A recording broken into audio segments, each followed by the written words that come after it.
मुस्लिम कारोबारी की पिटाई का वीडियो सोशल मीडिया पर हुआ था वायरल मुस्लिम कारोबारी ने जय श्री राम के नारे लगवाने का लगाया था आरोप, जिसके बाद महिला आई सामने। महिला ने कही छेड़खानी की बात। महिला की एफआईआर दर्ज, आरोपी गिरफ्तार। आपको बताते हैं कि मुरादाबाद में बीते कई दिनों पहले ट्रेन के भीतर मुस्लिम कारोबारी आसिम हुसैन से मारपीट मामले में नया मोड़ आ गया है। शाहजहांपुर की रहने वाली एक महिला ने कारोबारी पर छेड़छाड़ का आरोप लगाया है। महिला के मुताबिक मारपीट की घटना वाले दिन 5वां एक्सप्रेस ट्रेन से वह भी सफर कर रही थी। इस दौरान मुस्लिम कारोबारी ने उसके साथ छेड़छाड़ की। महिला की शिकायत पर मुरादाबाद जीआरपी थाने में धारा 354 में केस दर्ज कर लिया गया है। पुलिस अब इस मामले की जांच में जुट गई है। आपको बता दें कि पूरा मामला GRP rail SP Aparna Gupta ने मीडिया से वार्ता में बताया है कि हमारे यहाँ पर एक एफआईआर दर्ज कराई गई है, जिसमें एक वीडियो वायरल हुआ था, जिसमें एक व्यक्ति के साथ मारपीट की घटना हुई थी। इसमें एफआईआर पंजीकृत की गई थी कि जांच की गई थी, क्योंकि यह बहुत गंभीर मामला था। इसलिए शुरुआत में हमारे पास जो स्टेटमेंट आया था सीओ द्वारा, उसकी जांच की गई, जिस पर पता चला कि इस व्यक्ति ने एक महिला से छेड़छाड़ की थी, जिसके बाद जनता गुस्सा हो गई और उसके साथ मारपीट की गई। हालांकि इस मामले में महिला नहीं मिल पाई थी, जिसकी वजह से दूसरे पक्ष की जानकारी नहीं मिल पाई। इस सूचना पर उस महिला को ढूंढने की कोशिश की गई और आज वह पीड़ित सामने आई है। महिला ने जीआरपी थाना मुरादाबाद में एफआईआर पंजीकृत कराई है, जिसमें उसने अपने साथ हुई छेड़खानी का जिक्र किया है। महिला ने बताया कि वह अपने भाई के साथ यात्रा कर रही थी। इस व्यक्ति ने उसे अपने पास बिठा लिया और फिर उससे छेड़छाड़ करने लगा। इसके भाई दूर था, लेकिन पास में 2 लड़के थे, जिन्होंने यह सब देख लिया, जिसके बाद ट्रेन में मौजूद लोगों ने उसके साथ मारपीट शुरू कर दी। मुस्लिम कारोबारी ने धार्मिक नारे लगाने का आरोप पर एसपी अपर्णा गुप्ता ने बताया कि सीओ साहब की जांच में यह बात सामने आ चुकी है कि इस तरह का कोई धार्मिक नारा लगवाने वाली कोई बात नहीं हुई थी।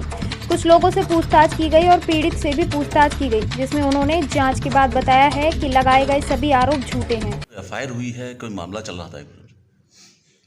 देखिए, जो हमारे यहाँ पे एक एफआईआर लॉन्च हुई थी, जिसके अंदर ये था कि एक वीडियो वायरल हुआ था, जिसमें एक व्यक्ति के साथ मारपीट की घटना कारित की गई थी। उसके अंदर एफआईआर पंजीकृत की गई थी, उसमें जांच प्रिलिमिनरी की गई थी, बिकॉज ये बहुत सीरियस मैटर था। और जो इनिशियली हमारे पास स्टेटमेंट आया था सीओ साहब द्वारा जांच की गई थी, उसमें ये आया था कि एक लड़की के साथ छेड़छाड़ इस तथाकथित व्यक्ति द्वारा की गई थी, जिसके संदर्भ में पब्लिक उग्र हो गई थी और उसकी मारपीट कर दी गई थी।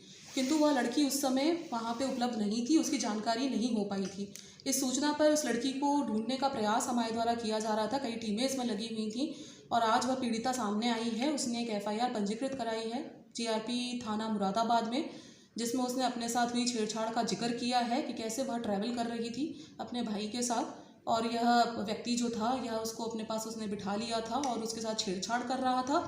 उसका भाई दूर था, किंतु पास में जो 2 लड़के थे उन्होंने देखा था कि यह छेड़छाड़ कर रहा है। इसी दौरान पब्लिक भी उग्र हो गई थी और उसकी मारपीट हो गई थी। इस तरह से एक तहरीर उन्होंने जो है हमें दी है, जिसके आधार पे 354 का मुकदमा जो है जीआरपी थाना मुरादाबाद द्वारा पंजीकृत किया गया है। आगे कार्रवाई की जा रही है। मैडम, इसमें एक एंगल और सामने आया था कि धार्मिक नारे लगवाए गए, दाढ़ी खींची गई। ये किस तरह से, क्या क्या कार्रवाई आपकी तरफ से हुई है? देखिए, इसमें उस दिन भी सीओ साहब की जांच में यह बात सामने आ चुकी थी कि इस तरह की धार्मिक नारों वाली कोई भी बात जो है वह नहीं पाई गई है। और भी कुछ लोगों से बातचीत हुई और इस पीड़िता से भी हमने पूछा, तो उसका भी यही कहना है कि इस तरह की कोई भी बात जो है इसमें अभी नहीं आई है। इस तरह की कोई बात वहाँ पे नहीं हुई थी, मात्र छेड़खानी के उस पर ही इसकी मारपीट कर दी गई थी। सिर्फ इतनी सी बात सामने आई है, उस तरह की कोई भी बात सामने नहीं आई। पीड़िता कहाँ की है मैडम, जिन्होंने एफआईआर कराई है? पीड़िता शाहजहांपुर निवासी है। फिलहाल के लिए बस इतना ही। देश और दुनिया की तमाम बड़ी खबरों के लिए बने रहिए हमारे साथ और देखते रहिए आप तक टीवी। अगर आपको हमारी खबरें पसंद आई तो चैनल को सब्सक्राइब कीजिए, वीडियो को लाइक कीजिए। हमारे साथ जुड़ने के लिए नीचे स्क्रीन पर दिए गए नंबरों पर कांटेक्ट कीजिए।